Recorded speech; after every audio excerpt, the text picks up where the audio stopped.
Thank you, Cheryl.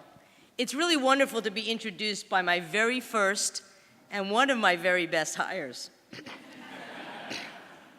It gives me great pride to see a woman that I had the privilege of mentoring devote her career to ensuring that the most vulnerable Americans can benefit from open and diverse media and communications networks.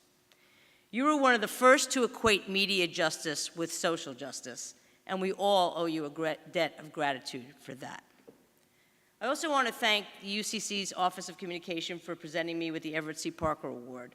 I can think of no greater honor for someone in the field of public interest communications policy advocacy. And in fact, that's what I told all my daughter's teachers when I told them I was pulling her out of school today.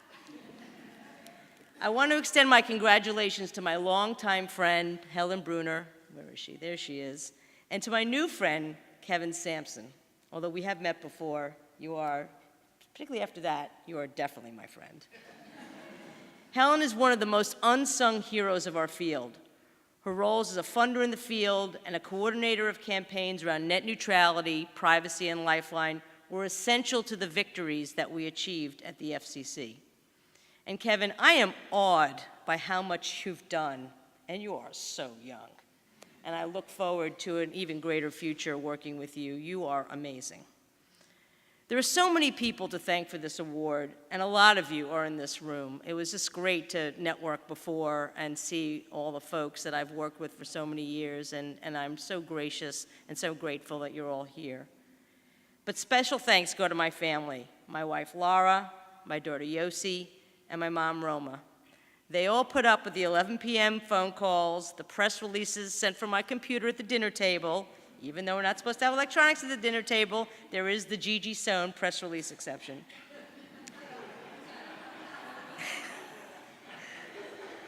And the trips to glamorous destinations like Westminster, Maryland, Anaheim, California, and most recently, Akron, Ohio. But I did get to go see LeBron James's house, his compound. Let me tell you, it was 20 times bigger than any other house in the neighborhood. But I want to dedicate this award to Marvin Sohn, my dad, who, as many of you know, passed away in June. Unlike his only daughter, Marvin was a man of few words. But he and my mom always supported my work, no matter how long the hours or how poor the pay. I miss him a lot, but I know that he's looking down with that twinkle in his eye and pride in his heart. I've spent just over, I think it's 30 years and 1 month now, working to ensure that all Americans benefit from accessible, affordable, and open communications networks that promote democratic values. And Andy Schwartzman can correct me, but I believe I went to go work for him in late September of 1988. But I realized that none of this would have been possible without Everett Parker's accomplishments. We all heard about how Everett worked hand in hand with the Reverend Martin Luther King and the civil rights community to challenge the broadcast license of WLBT-TV, a Jackson, Mississippi station that broadcast racist propaganda and refused to cover the civil rights movement. That successful challenge led to a DC Circuit Court of Appeals decision giving citizens the right to challenge broadcast licenses, which in turn resulted in ordinary Americans having the right to participate in all measure of FCC proceedings. Now, the influence of this 1966 decision, called UCC versus FCC, went even further.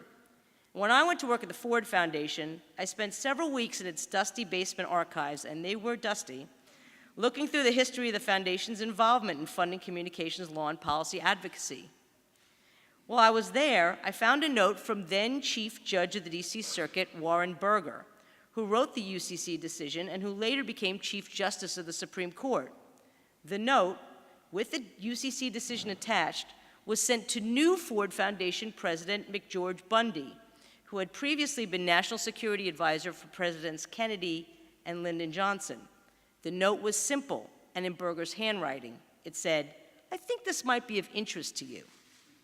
Shortly thereafter, the Ford Foundation became the first major funder of communications law and policy advocacy. Thanks to Everett Parker's efforts, a new field was created, along with the resources needed to protect the public interest in communications. Now, I was fortunate to know Everett and to work with him for many years. I always enjoyed guest teaching his classes at Fordham, and grabbing a bite afterwards at an Italian restaurant on Arthur Avenue in the Bronx. Now, if you know Arthur Avenue in the Bronx, there are only Italian restaurants. I was always amazed by his humility. After all, here was a man who, through great intelligence, strength of will, and the power of persistence, and man, he was persistent. If I told him that, no, I could not teach your class on that day, trust me, I ended up teaching it. Through all those powers, he started a brand new field of public interest advocacy. He was a great mentor, and over the course of my career, I've tried hard to emulate him. In these difficult times, when much of what we've worked for so hard and for so long is being dismantled, we should all strive to be like Everett. His was an uphill battle too, also during a dark time in this country's history. Nevertheless, he persisted, as we will too. I look out in the audience and I see so many of you who embody his work and embody his spirit. I'm so heartened by the new faces in the field who want to fight for social justice and see communications policy as an essential part of that fight. It's all of you who give me the hope and the belief that the pendulum will swing back in our favor, and I sure as hell hope it happens really soon, like in a month. Now, this is a pulpit. Because of your work, to paraphrase very liberally from Dr. King, the arc of the moral universe will once again bend towards media and social justice. Thanks to you, OC Inc., for this tremendous honor.